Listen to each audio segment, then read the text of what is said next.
Welcome back to my channel. Hope எல்லாருமே ஹெல்த்தியாகவும் சந்தோஷமாகவும் இருப்பீங்கன்னு நம்புகிறேன். இன்னைக்கு ஒரு ஸ்பெஷல் டே, எங்களோட 8th இயர் ஆனிவர்சரி. ஸோ எங்களோட ஆனிவர்சரி ஸ்பெஷலாக நான் எங்களோட வெட்டிங் வீடியோவையே என்னோட சேனலில் அப்லோட் பண்ணலான்னு யோசிச்சு தான் இன்னைக்கு நான் இந்த வீடியோவை மேக் பண்ணியிருக்கேன். வீடியோ ரொம்பவே இன்ட்ரெஸ்டிங்காக இருக்கும். ஸோ வீடியோவை ஃபுல்லாக ஸ்கிப் பண்ணாமல் பார்த்து என்ஜாய் பண்ணுங்கள்.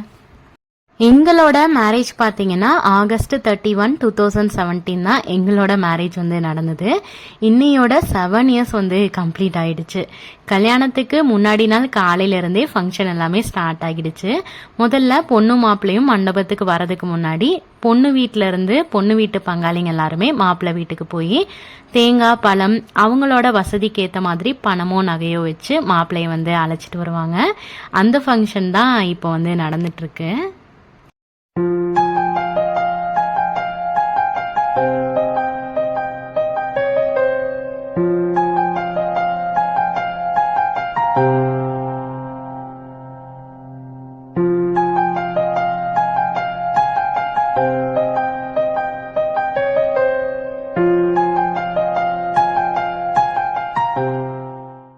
மாப்பிள்ளை அழைப்பு எல்லாமே முடிஞ்சதுக்கு அப்புறமா மாப்பிள்ளை வீட்டில இருந்து பொண்ணு மண்டபத்துக்கு அழைச்சிட்டு போவாங்க.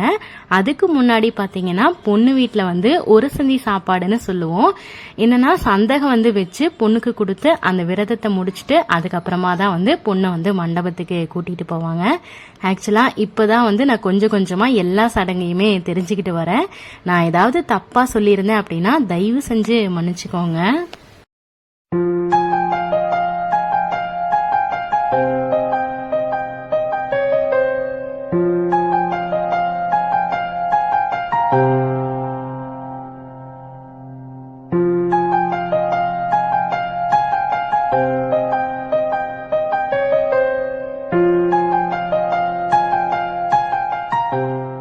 மண்டபத்துக்கு வந்ததுமே பாத்தீங்கன்னா மதிய விருந்து வைப்பாங்க. பட்டினி சாத விருந்துன்னு சொல்லுவாங்க. எங்க ஊர் சைட்ல எல்லாம் பாத்தீங்கன்னா ஒரு சிந்தி சாப்பாடுன்னு சொல்லுவோம். மதிய விருந்து முடிச்சிட்டு ஃபுல் அண்ட் ஃபுல் போட்டோஸ் தான் நிறைய எடுத்துட்டு இருந்தோம். எங்க கல்யாணத்துல நாங்க எதை பார்த்து பண்ணமோ எனக்கு தெரியல. ஆனா நாங்க ரொம்ப முக்கியமா பார்த்து பண்ணது அப்படின்னா போட்டோஸ் தான். அதுக்காக நிறைய டைம் ஸ்பெண்ட் பண்ணோம். அந்த அளவுக்கு பாத்தீங்கன்னா ரிசல்ட்டும் அவ்வளோ சூப்பரா வந்திருந்தது. மதியம் ஒரு 3 மணி போலவே ஈவினிங் ரிசப்ஷனுக்கு மேக்கப் போட வந்துட்டாங்க. 7 இயர்ஸ்க்கு முன்னாடிலாம் பார்த்தீங்கன்னா மேக்கப் அப்படின்னு சொன்னாலே செலக்டிவாக ஒரு 4-5 பேர் தான் மேக்கப்னா அப்படின்னா சூப்பராக போடுறவங்களாம் இருந்தாங்க. இப்போ மாதிரிலாம் தெருவுக்கு தெருவு அவ்வளோ மேக்கப் ஆர்டிஸ்ட் ஜுவல்ஸ்க்கெல்லாம் நிறைய பேர்லாம் இல்லை. ஸோ அப்போ இருந்ததில் நான் நிறைய பேர்கிட்ட சஜஷன் கேட்டேன். நிறைய பேர் எனக்கு ரெஃபர் பண்ணது உமாஸ் பார்லர் தான். ஸோ எனக்கும் ரொம்பவே சாட்டிஸ்ஃபைடாக இருந்தது. ஸோ மேக்கப் ஃபுல்லாகவே அவங்க கிட்ட தான் கொடுத்துருந்தேன். அந்த அளவுக்கு ரொம்ப சாட்டிஸ்ஃபைடா மேக்கப் போட்டு விட்டுருந்தாங்க. எனக்கு ரொம்ப பிடிச்சிருந்தது. ஜுவல் செட் எல்லாம் பாத்தீங்கன்னா ஃபுல்லாவே நான் ஈரோட் ஃபேன்சில தான் எடுத்திருந்தேன்.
ஈவினிங் ஒரு 5 o'clock போலவே நான் ஹஸ்பண்ட் 2 பேருமே ரெடி ஆகிட்டோம்.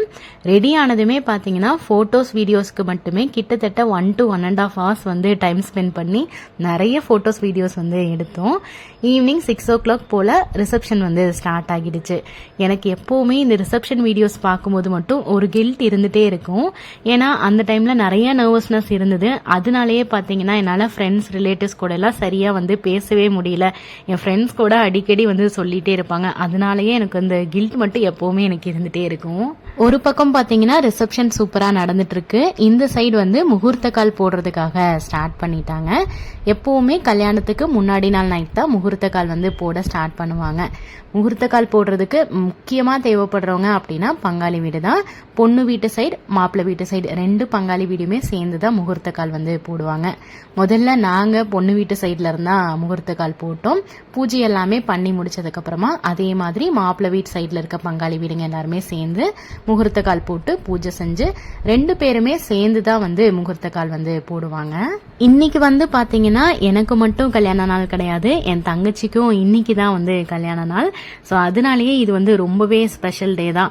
ஆக்சுவலாக நாங்கள் இது எதுவுமே பிளான் பண்ணி பண்ணல, எதேச்சியாக நடந்தது தான். 2020 வந்து அவளுக்கு மேரேஜ் ஆச்சு. அந்த டைம் வந்து கோவிட் டைமாக இருந்ததுனால நாங்கள் எதுவுமே கிராண்டாக பண்ணலை, எல்லாமே சிம்பிளாக தான் பண்ணியிருந்தோம். இப்போ பண்ண முகூர்த்த கால் போடுற சடங்குல இருந்து எல்லா சடங்குமே வந்து அவளுக்கு வீட்டில் தான் பண்ணோம். தாலி கட்டுறது மட்டும் கோவிலில் பண்ணிட்டு சின்னதாக ஒரு ஹாலில் ரிசப்ஷன் மாதிரி வச்சுருந்தோம். அதனாலேயே அவளுக்கு எப்போவுமே என் கல்யாணத்தை பார்த்தோம் அப்படின்னா ஒரு வருத்தம் அவளுக்கு இருந்துட்டே இருக்கும். முகூர்த்த கால் வந்து போட்டதுமே பார்த்தீங்கன்னா அடுத்தது நிச்சயம்தான். ஆல்ரெடி வந்து எங்களுக்கு தனியாக என்கேஜ்மெண்ட் எல்லாமே முடிஞ்சுது. அதை வந்து பார்த்தீங்கன்னா நாங்கள் உறுதி வார்த்தைன்னு சொல்லுவோம். அதாவது இந்த பொண்ணு இந்த மாப்பிள்ளைக்கு தான் அப்படின்னு சொல்லி உறுதி பண்ணிட்டு மோதிரம் மட்டும் மாற்றிக்குவோம். அதுதான் அந்த ஃபங்க்ஷனில் நடக்கும். ரிசப்ஷன் அன்னைக்கு நைட்டு இந்த ஃபங்க்ஷன் நடக்கிறதா ஆக்சுவலாக ஒரிஜினல் நிச்சயதார்த்தமே.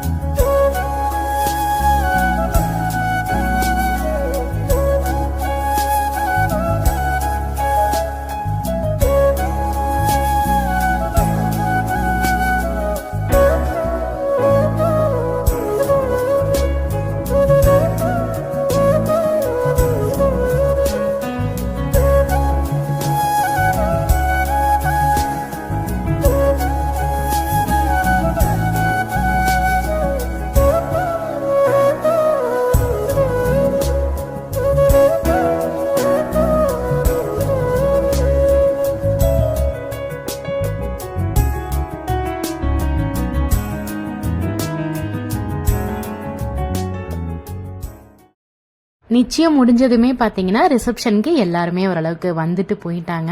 ஃபைனலாக வந்து எல்லாருமே சேர்ந்து குரூப் ஃபோட்டோஸ் தான் எடுத்துகிட்டு இருந்தோம். அம்மா வீட்டு சைட் ஃபேமிலி, அப்பா வீட்டு சைட் ஃபேமிலி, அந்த சைடு மாப்பிள்ளை வீட்டு சைடு எல்லாருமே வந்து ஃபேமிலி ஃபோட்டோஸ்லாம் எடுத்துகிட்டு இருந்தோம். எல்லா ஃபோட்டோஸுமே எடுத்து முடிச்சதுக்கு அப்புறம் தான் ஃபன்னே ஆரம்பிச்சது. டான்ஸ் ஆடுன்னு சொல்லிட்டாங்க. கடைசி வரைக்கும் நான் டான்ஸ் ஆடலை, அது வேற விஷயம். இருந்தாலும் இப்போ இந்த வீடியோஸ்லாம் பார்க்கும்போது ரொம்ப ஃபன்னாக பார்க்குறதுக்கே ரொம்ப சூப்பராக இருந்தது.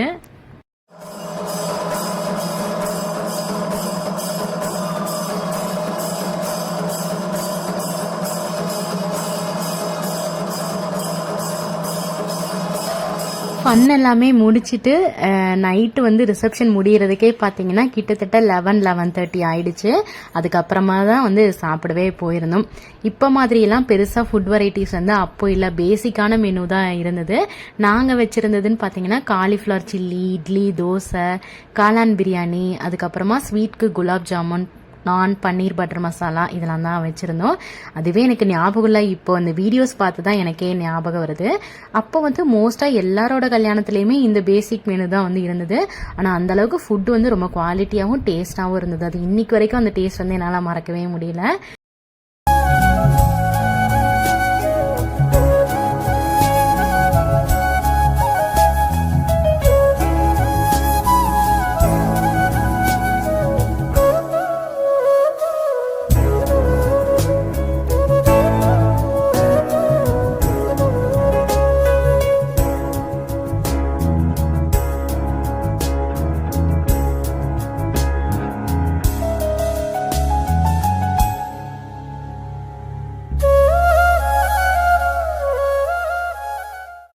சாப்பிட்டு முடிச்சுட்டு வந்ததுமே பார்த்தீங்கன்னா பொண்ணு மாப்பிள்ளை 2 பேருக்குமே வந்து இந்த தண்ணி ஊற்றுற சடங்கு வந்து பண்ணுவாங்க. ஆக்சுவலாக கல்யாணத்திலேயே ரொம்ப ஃபன்னாக ஜாலியாக இருக்கிறது வந்து இதுதான், எனக்கு ரொம்ப பிடிக்கும். அப்போல்லாம் வந்து கல்யாணத்தில் சீர் பண்ணுறதுனா 3 நாளைக்கு மேலே நடக்கும்னு சொல்லுவாங்க. அந்தளவுக்கு ஜாலியாகவும் இருக்கும், அவ்வளோ களைப்பாகவும் இருக்கும்னு அம்மா சொல்லுவாங்க. இப்போ தான் எல்லாமே வந்து குறைச்சிட்டாங்க. எங்களுக்கு வந்து இனச்சீர் வந்து பண்ணலை. ஏன்னா வந்து அந்த டைமில் வந்து என் ஹஸ்பண்டோட தங்கச்சி வந்து ப்ரெக்னெண்ட்டாக இருந்தாங்க. அதனால் வந்து இனச்சீர் பண்ண முடியல. சப்போஸ் நாங்கள் சீர் பண்ணுற மாதிரி இருந்தது அப்படின்னா இதுக்கப்புறமும் வந்து விடிய விடிய நடக்கும். அந்த டைம்லலாம் எல்லாமே நைட்டு தான் சீர் பண்ணாங்க. இப்போ தான் வந்து ரீசெண்ட் டேஸாக எல்லாருமே மதியம் வந்து சீர் பண்ண ஆரம்பிச்சிட்டாங்க. ஸோ அப்போல்லாம் நைட்டு நடந்ததுனால எதுவுமே வந்து ஒழுங்காக ஃபோட்டோஸ் வீடியோஸ் எதுக்குமே வந்து கான்சென்ட்ரேட் பண்ண முடியாத மாதிரி ஆயிருக்கும். நல்ல வேலை எங்களுக்கு வந்து நடக்கலை.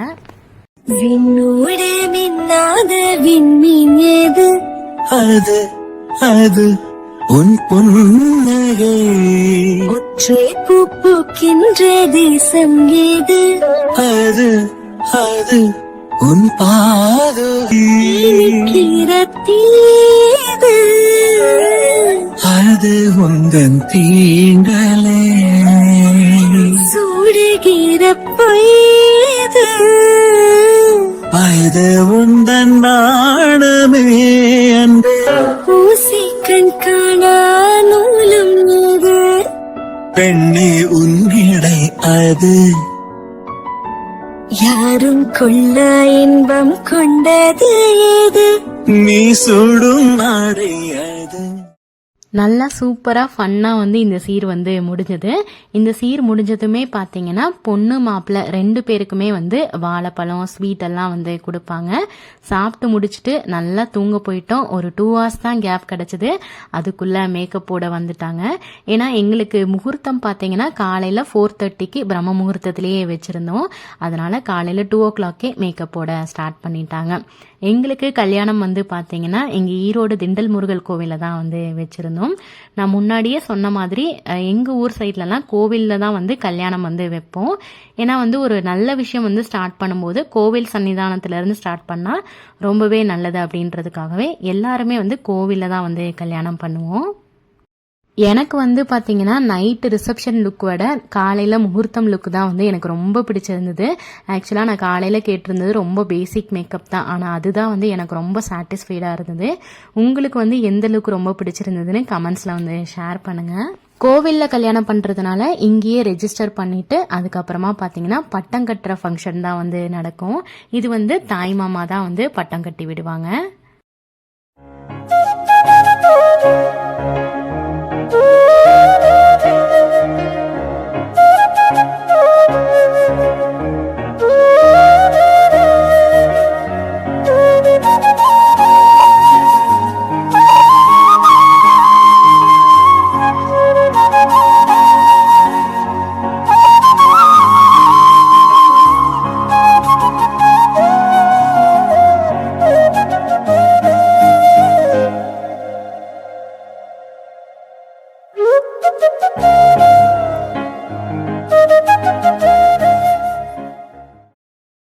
ஸோ ஃபைனலாக வந்து இந்த மொத்த கல்யாணத்தோட அந்த எக்ஸ்பெக்டட் மொமெண்ட் வந்து வந்தாச்சு.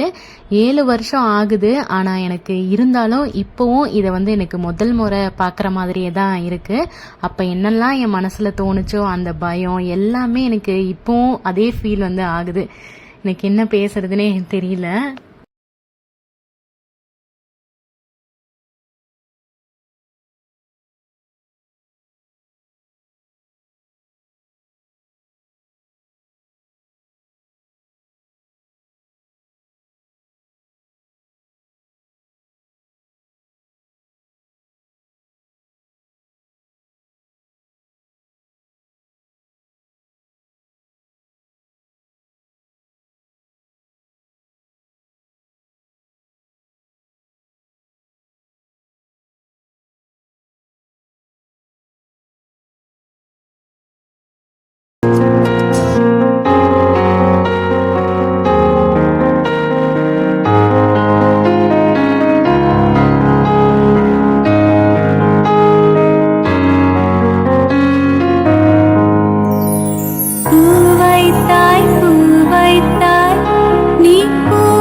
எல்லா பொண்ணுங்களுக்குமே இந்த இடத்துல ஒரு மிக்ஸ்டு ஃபீலிங்ஸ் தான் இருந்திருக்கும். எனக்கும் அதே ஃபீல் தான் இருந்தது. ஒரு சந்தோஷம், கவலை, பயம் எல்லாமே கலந்த ஒரு ஃபீலிங்ஸ் தான். இப்போ நினச்சாலும் அந்த மொமெண்ட் வந்து புதுசாக ஃபீல் பண்ணுற மாதிரியே தான் இருக்குது. அவ்வளோ ஒரு நல்ல மொமெண்ட். நல்லபடியாக வந்து கல்யாணம் முடிஞ்சுது. கல்யாணம் முடிஞ்சதுமே பார்த்தீங்கன்னா கோவிலில் போயிட்டு சாமி கும்பிட்டுட்டு ஃபோட்டோஸ் எல்லாமே எடுக்க ஆரம்பிச்சிட்டோம். நாங்கள் காலையில் முகூர்த்தம் லுக்கில் நிறைய ஃபோட்டோஸ் வந்து பிளான் பண்ணியிருந்தோம். அது மாதிரியே சூப்பராக வந்து ஃபோட்டோஸ் எடுத்தோம். ஃபோட்டோஸும் சூப்பராக வந்திருந்தது.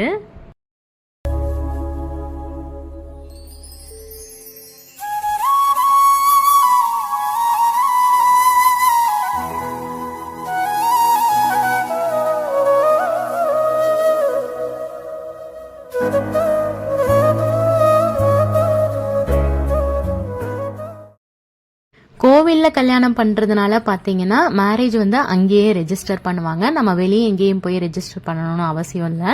ஸோ முதல்ல வந்து ரெஜிஸ்டர் பண்ணிவிட்டு அதுக்கப்புறமா தான் வந்து தாலி கட்டவே வந்து அலோவ் பண்ணுவாங்க. ஸோ மேரேஜ் எல்லாமே வந்து கோவிலில் ரெஜிஸ்டர் பண்ணிட்டோம். கல்யாணம் முடிஞ்சதுமே பார்த்தீங்கன்னா திரும்ப மண்டபத்துக்கு போயிட்டு அங்கே வந்து ரிசப்ஷன் இருந்தது. ஸோ காலையில் ரிசப்ஷன் எல்லாமே முடிச்சுட்டு அதுக்கப்புறமா தான் வந்து மாப்பிள்ளை வீட்டுக்கு வந்து கூட்டிகிட்டு போனாங்க.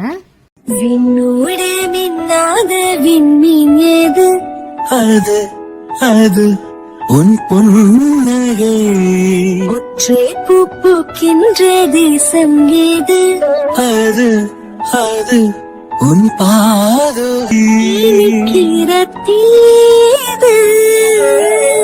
அது உந்தன் தீண்டலே சூடுகிற பொய்து.